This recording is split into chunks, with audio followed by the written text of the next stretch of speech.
Warning. This is a satirical analysis of NEKO-NIN exHeart intended for mature audiences and people who can differentiate between reality and fantasy. If you are not one of those people, stop watching now.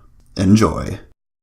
Hey guys, I'm Axel the Weeb, and this is the second part of my NEKO-NIN exHeart series. This episode will cover the events of the Saya DLC, so I'd suggest watching part 1 before watching this. The Saya DLC starts off with the Nekos animeing their way into the shot so that they can give a quick recap of the previous events before foreshadowing what will happen in this DLC. With the introduction out of the way, we see Haruki waiting for Saya on the roof of the school. Saya shows up immediately and starts to tsundere at him. Before Saya can start to exposit, the Nekos ambush Saya so that the scene can be extended a little bit longer. After the slice of lifing is out of the way, Saya says that there are ninjas from parts unknown, and that they have recently showed up. She thinks that they are after Haruki because he is one of the only people in town that has any connections to the ninja. This causes Yura to get all excited because she thinks that she's finally going to receive some ninja orders from her master. Haruki puts a quick stop to the excitement as he tells Yura that the mission is to pull the ninja out of hiding instead of making a full frontal assault. We then get to see the first encounter between Saya, Nachi, and the mysterious Neko. Nachi subdues the Neko and Saya starts to interrogate her. Saya is able to determine that the Neko is on a mission and not just some runaway because the Neko says that Saya and Nachi are not the target. Eventually, the Neko escapes and then Nachi exposits about the different clans of Nekos. The next morning starts off just like any other anime with a slice-of-life breakfast scene before Saya shows up to tsundere at Haruki about where the plot will go next and why they need to be alone. The Nekos quickly object to the plan and are then knocked out by some catnip that Saya brought with her. Really nothing happens until after school when Saya and Haruki are walking around town. Saya thinks that it would be a good idea to pretend to be a couple to draw the Neko out of hiding. Haruki starts to get nervous at the prospect of pretending to be her boyfriend, and this causes Saya to tell him that the illusion will be broken if he looks too nervous. And this is immediately followed up by Saya going into tsundere overdrive mode, and then she starts baba-baka-ing all over the place.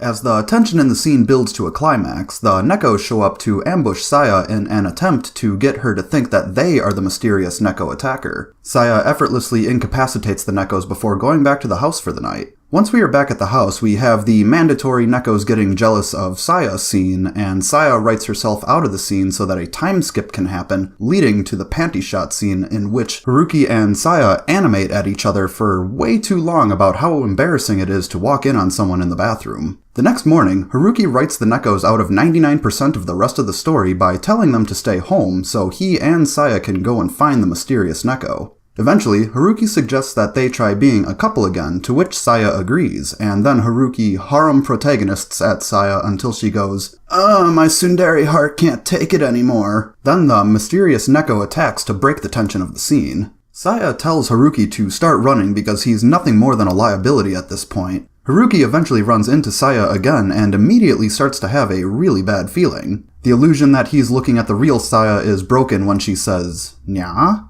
The mysterious Neko says that she only wants to talk before the real Saya shows up. Near the end of the fight, Haruki throws himself in front of an attack to save Saya before the mysterious Neko runs off. After the fight, Saya asks Haruki how he could tell who was who, and Haruki says that he could see her panties during the fight. This causes Saya to go full-on Super Saiyan tsundere and takes Haruki to a love hotel for the only H scene to happen. On my first read-through, I laughed at this and went, okay, that was fast.